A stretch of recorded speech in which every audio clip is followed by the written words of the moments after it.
dari @gabriele. Apakah anak psikolog bisa membaca orang yang ditemui, seperti mengetahui kebohongan atau karakter seseorang? Mungkin bisa diperbaiki, bukan membaca pikiran, tapi lebih ke memahami. Jadi dimana kita emang diajarin untuk memahami karakter seseorang dengan cara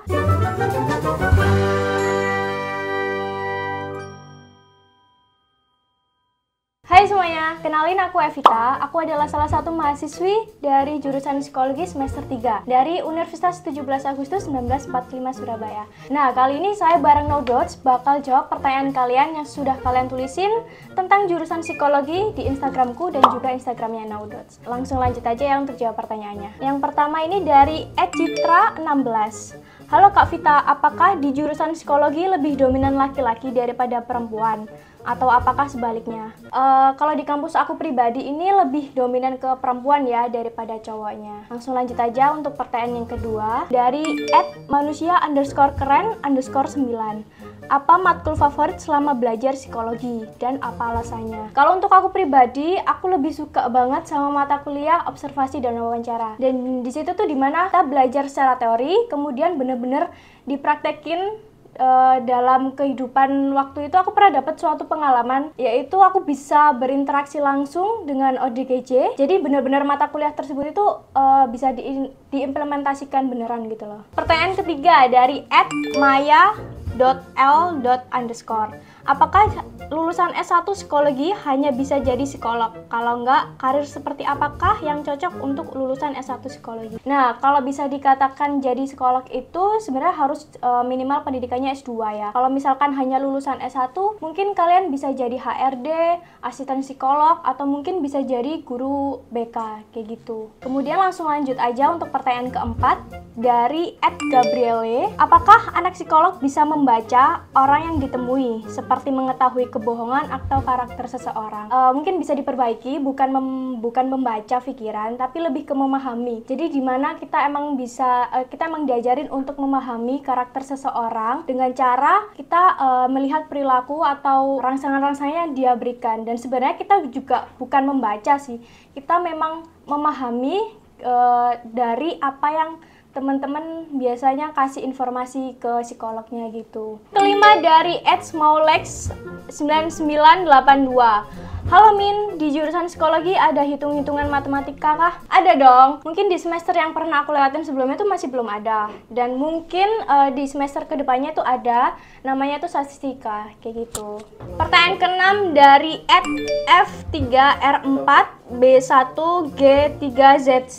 Apa perbedaan antara psikiater dengan psikolog? Jelas beda dong, dari masa pendidikannya juga beda dan tugasnya juga beda. Kalau misalkan ada orang gangguan jiwa dengan kebutuhan untuk memperoleh tindakan medis atau obat-obatan, itu bisa ke psikiater kayak gitu. Kalau misalkan kalian butuh konseling kayak gitu, kalian bisa ke psikolog. Kemudian yang ketujuh dari @ataya07.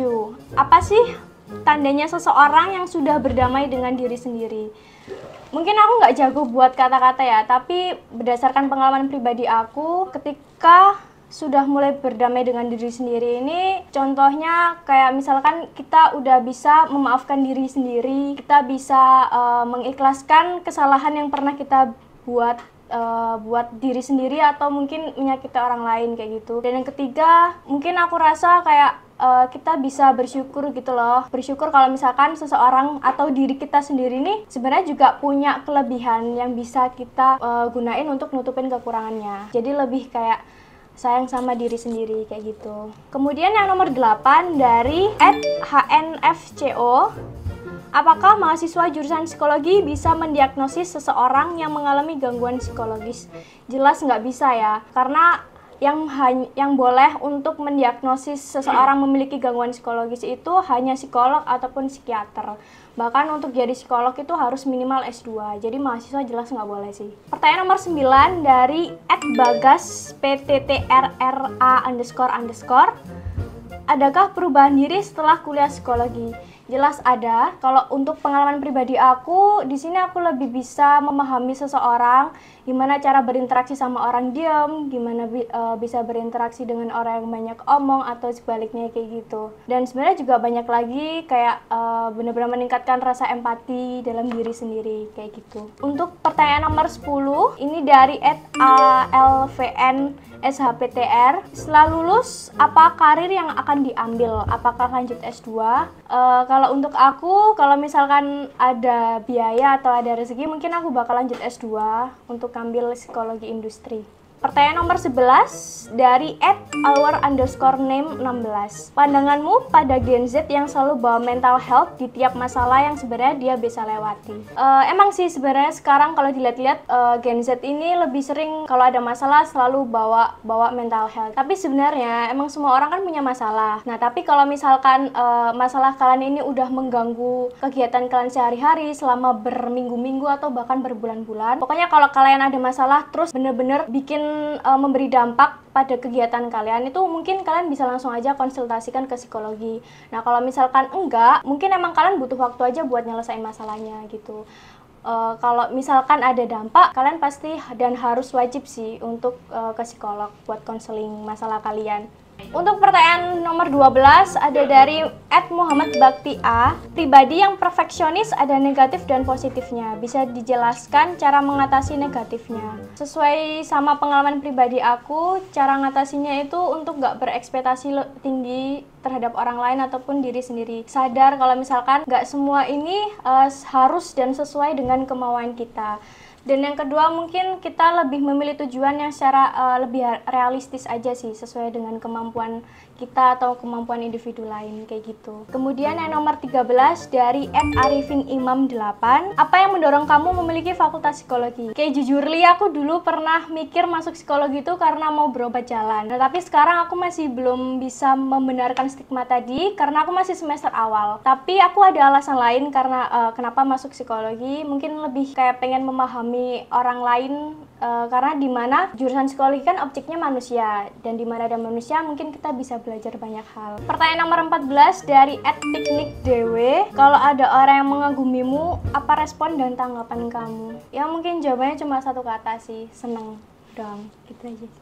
Pertanyaan nomor 15 dari @falahAgus. Sesibuk apa keseharian menjadi mahasiswa psikologi sekaligus bekerja full time? Ya kalau dibilang sibuk pasti sibuk ya. Dimana kalau paginya emang buat kerja, terus sorenya buat kuliah. Pokoknya pinter-pinter atur waktu dan nggak nunda-nunda pekerjaan.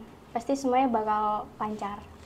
Gitu. Nah, sekarang aku mau nyampain saran-saran buat kalian yang mau masuk kuliah atau kalian yang lagi kelas 12 nih. Mungkin kalian punya pilihan antara kuliah atau kerja. Nah, misalkan kalian milih kuliah nih, usahain kalian memilih jurusan yang sesuai dengan minat dan bakat kalian. Nah, kalau kalian bingung gimana cara nentuin minat dan bakat, kalian bisa datang aja ke psikolog buat tes minat bakat kayak gitu. Mungkin kalau syarat khusus di kampus aku untuk masuk psikologi sendiri ini ada surat keterangan tes tidak buta warna ya. Jadi buat teman-teman yang buta warna, maaf, kalian mungkin nggak bisa masuk psikologi kayak itu. Untuk jurusannya IPA atau IPS itu tergantung universitas masing-masing ya. Kalau di kampus aku bisa kok kalian mau SMA IPA atau IPS atau SMK, semuanya kalian bisa masuk aja sih di kampus aku jurusan psikologi. Nah, kalau misalkan kalian kerja, ya nggak apa-apa. Atau mungkin kalian bisa usahain kerja sambil kuliah juga nggak apa-apa sih. Itu malah kalian hebat sih, kayak gitu.